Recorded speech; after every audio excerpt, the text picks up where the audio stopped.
Welcome back, Abyssers. We took a little break. We did a commercial break. We're working on stretching our back on the appropriate type of carpet.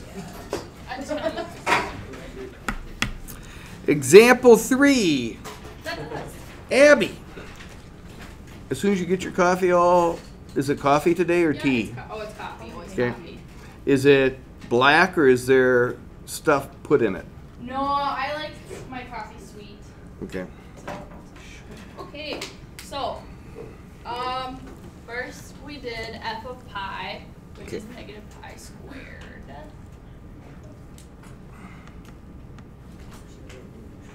Okay. Okay. Then we did, we found out like the equation for the derivative. Okay, can you give that to me? It's 2x cosine x minus sine x squared sine x. Like that? Yeah. Okay, and then you plugged in pi into that, We got, which is nice because that baby dies every Yep. time, doesn't it? so we got negative 2 pi squared. Wait, that's wrong. No? Yeah? No. I got negative 2 pi. Yeah, that's exactly right.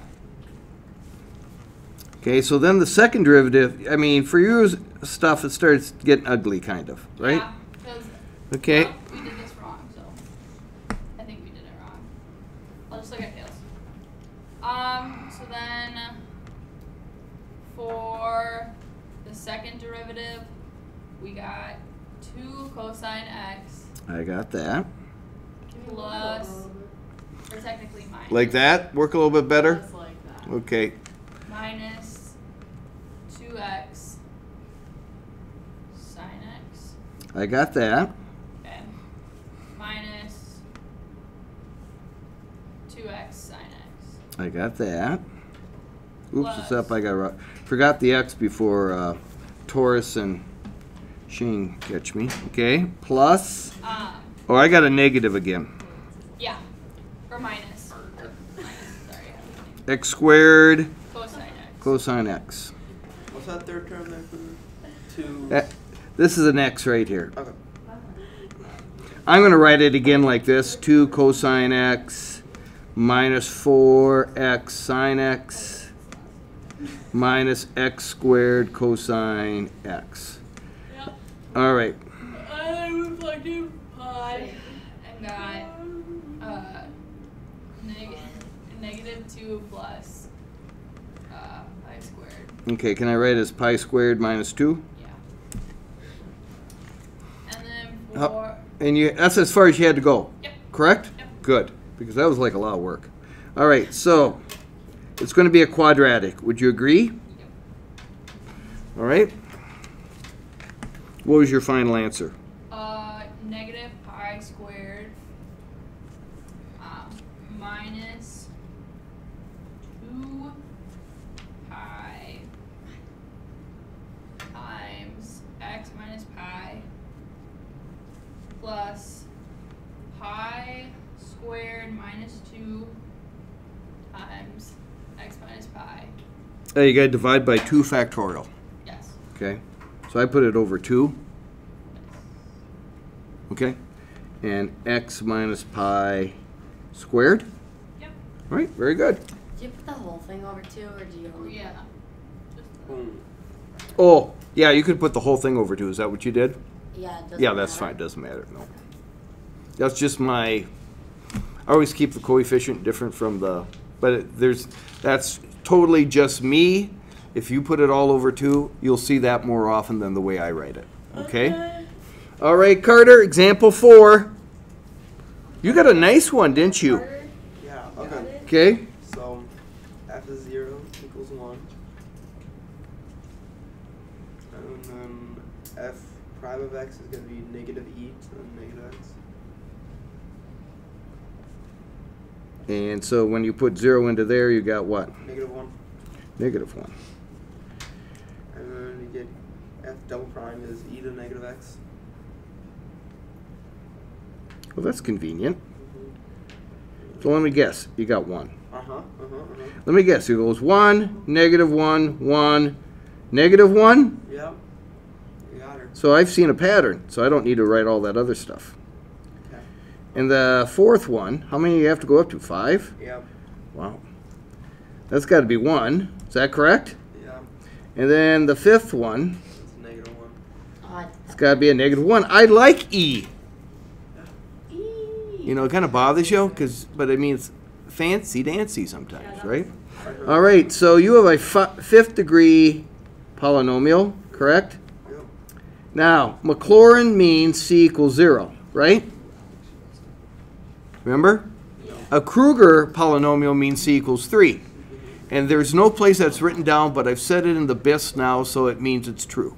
Okay, got So me and all the people that believe that the earth is flat are now probably connected. All right? We have a common denominator. Yes, which was quite a mathematical statement. I'm pretty impressed. Okay. Thanks. Okay. That's why I said it. So anyway, what's nice about, instead of x minus c, you're going to have x minus 0, which is just x. Yes. So you won't have any of these parentheses, correct? Okay, which is kind of nice. And he gets I mean, it's cool, but really, 0, and they give you a name of a polynomial for it? Kruger polynomial, I'm all over that. All right, so tell me what to write. 1 minus x plus x squared over 2. Can I write it as 1/2 x squared? Sure. Which is the same as x squared over 2. Yep. And we got minus x cubed over 6. Or 1/6 x cubed. Okay? And add 1/24 x. Oh, I see a pattern here. X to the 4th? Yeah. And notice that's 4 factorial, isn't it? Right? And then a minus Yep. 1 over 120. 120, or x to the 5th over 120, correct? Yep. If I wanted to, Kayleen, I could even go to the next term, couldn't I? Right? Okay. So, like,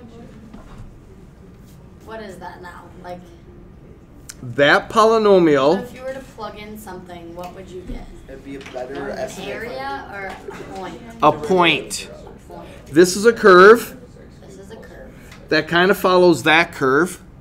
Okay. And so if I wanted to know what e to the negative 2.8 is, I could put 2.8 in here, and it would give me a really good approximation. That's what it is right now. It's going to change a little bit next week. Approximation of the y value. Mm-hmm. So, like, if you put it into the f of x, that's not correct. It'll be really, really, really close. In fact, for this one, when we talk about a power series, we're going to find out that a Taylor polynomial and e to the x are one and the same thing. And sine and a Taylor series are one and the same thing. When are we gonna use this? Well, where? You know, like How else do we get e to the I pi plus 1 equals 0? that's right. Okay? Who's What else Alex? is there? Well, I mean, like again, approximation. Are we? I went Alan's over never my get the thing. point of approximating when we know the actual function.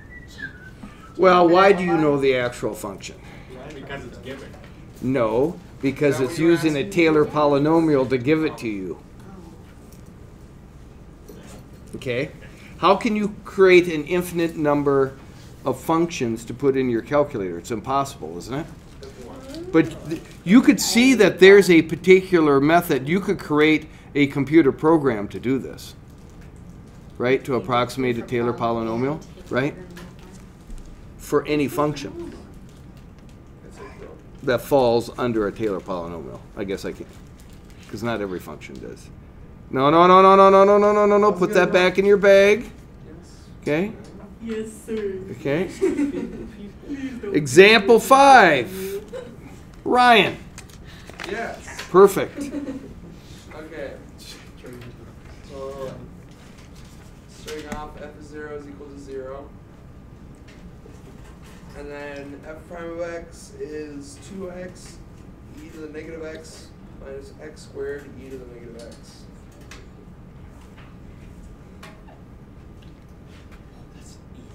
And you plugged in 0 into that thing? Yeah. What'd you get? You got 0 again? All right. Then f double prime of x is 2e to the negative x minus 2x e to the negative x minus 2x e to the negative x again plus x squared e to the negative x. And when you plugged in 0 into that, did you get 0? That becomes 2. 2. And then you did the third. 2e to the negative x. A negative 2e to the negative x. Yes, negative 2. Minus 4e to the negative x. Minus 2x e to the negative x. Plus 4x e to the negative x. Plus 2x e to the negative x. Minus x squared e to the negative x.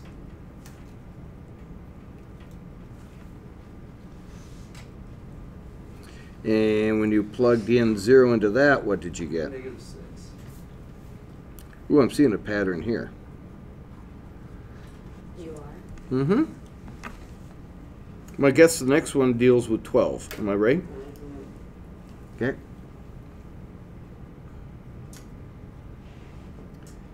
What was the fourth derivative? 2e to the negative x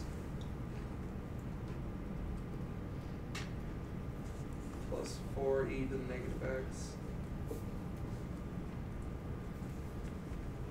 plus 6e to the negative x minus 6xe to the negative x minus 2xe to the negative x plus x squared e to the negative x. And when you plug 0 into that, 12. you get 12. So your fourth degree polynomial. You got 0, correct? You got 0 again, correct? And so you got 0 plus 0 plus what? 2? 2x squared over 2 factorial. 2x squared over 2 factorial. And then you have a minus 6. Is that correct? 6x cubed over 3 factorial plus 12 x to the fourth, is that correct? Over 4 factorial? Yeah. So you only ended up with 3 terms, is that right? Yeah. And this simplifies to X squared minus x cubed plus 1/2 x to the fourth. That's kind of cool. That's an EP question. So is no, example 3. Example 6. Taurus, I got to have you go because the other people were gone. All right? I'm ready. I'm assuming you want to start out of 0. Yeah, for 0. F0 is 0. Okay. The derivative is 1 over x plus 1 squared. 1 over x plus 1 squared. Well, that's kind of nice. And so what did f prime of 0 give you? 1. 1. Okay, what was the second derivative? Was it nice when you got it to here? I think so. Okay. What'd you get? Is it negative 2 over x plus 1 raised to the Third. So, and you have to go 4 of them, right? Yeah. So what'd you get when you put Negative 0? 2. Negative 2. And so the third derivative, 6 over x plus 1 to the 4th. And so when you plug 0 into that, 6. this looks like the next one should be 24. Am I right? Yep. Negative 24. So we get negative 24 over x plus 1 to the 5th. Does that look right? Yep.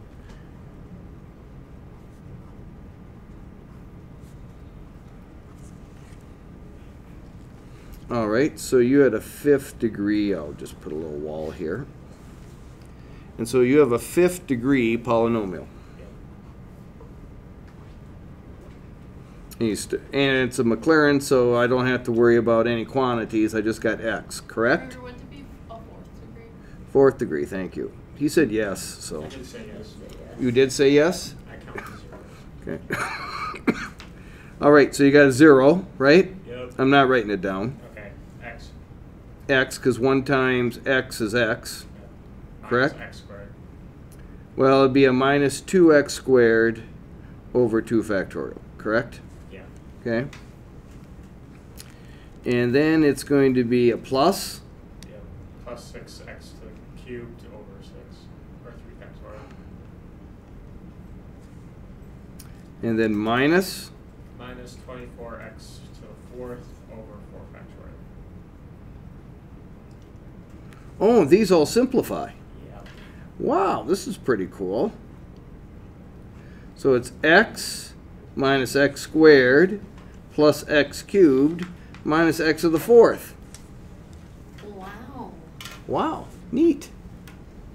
Pretty slick. Huh. I like that one. All right, next page. Okay, not too bad. Okay, this next thing is the hardest thing in calc for me. So this is called Lagrange error. And the guy who came about it, his name's Lagrange. Really? Yeah. But I just want you to remember the Kruger polynomial.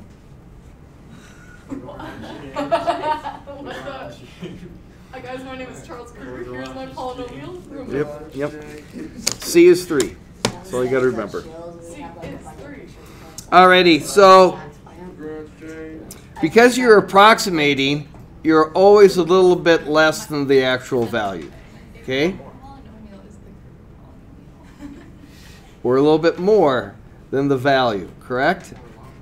And so, as is stated in the previous section, the difference between the exact value and the approximate value is called the remainder.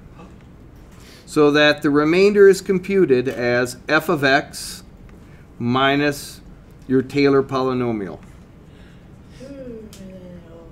The absolute value of that is called the error of approximation.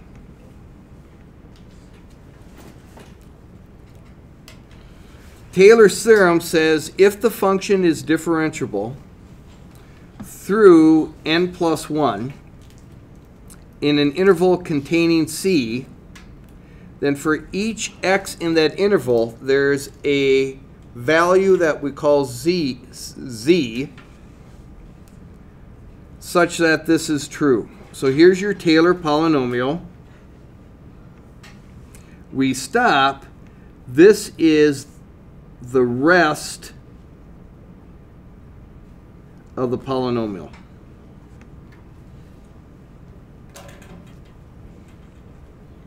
This is your remainder. And this remainder can be computed in this fashion.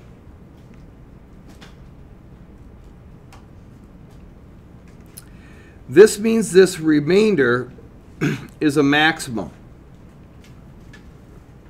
And it's the maximum of the next derivative between x and c. When you apply this theorem, an exact value is not found, but you create bounds in which the exact value has to exist.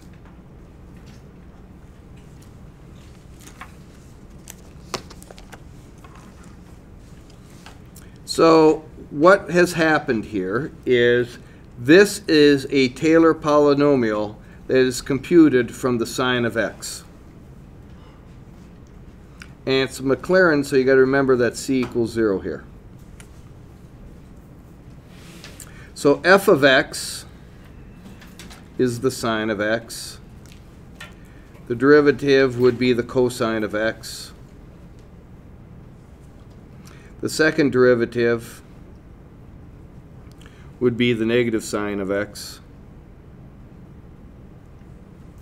Third derivative, excuse me, would be equal to the negative cosine of x. And the fourth derivative is equal to the sine of x. We're back to where we started. Wouldn't you only have to go to the third? Or am I just like actually? Yeah, because it's a third polynomial. Pardon? Because it's like the third polynomial, so wouldn't you have to go to only the third? Correct. But if you take, that is exactly correct to describe this polynomial. But using the error, you want to go to the next one if you take a look over here. So here I stopped at 3. Oh, okay. Right here I'm going to need the fourth derivative. Okay, does that explain that? Yeah. Okay. In this case, x is equal to 0.1.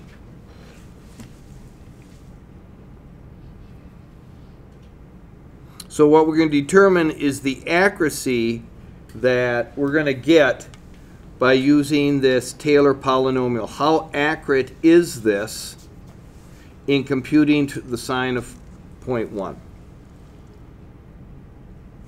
And so what I'm saying is the sine of x is approximately computed by x minus x to the third over 3 factorial, which is a what, 6?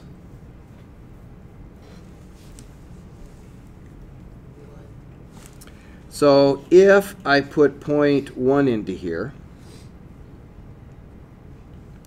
I'm approximately going to get 0.1 minus 0.1 cubed divided by 6.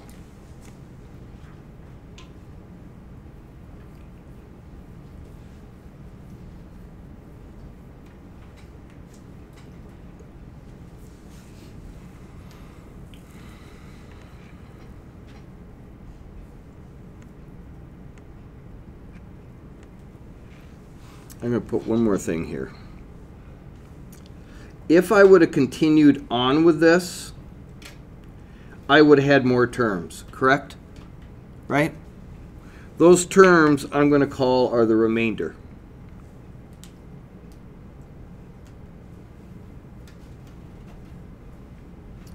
Now, since I ended at 3, the remainder says, okay, this 3 means I started here at 3, and it's the remainder after 3. That's what that 3 denotes here. Remainder after n equals 3. So I could actually view it as like this, with 0.1 placed in there.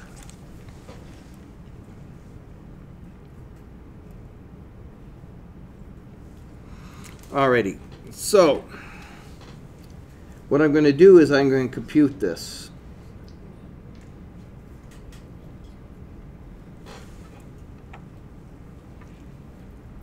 And what that means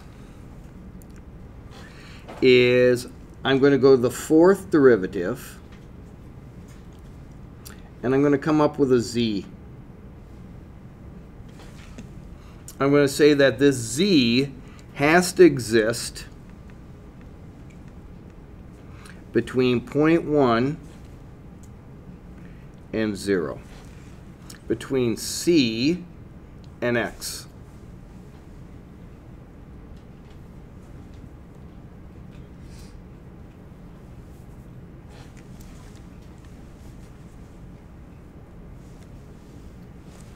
And that's going to be the function divided by 4 factorial.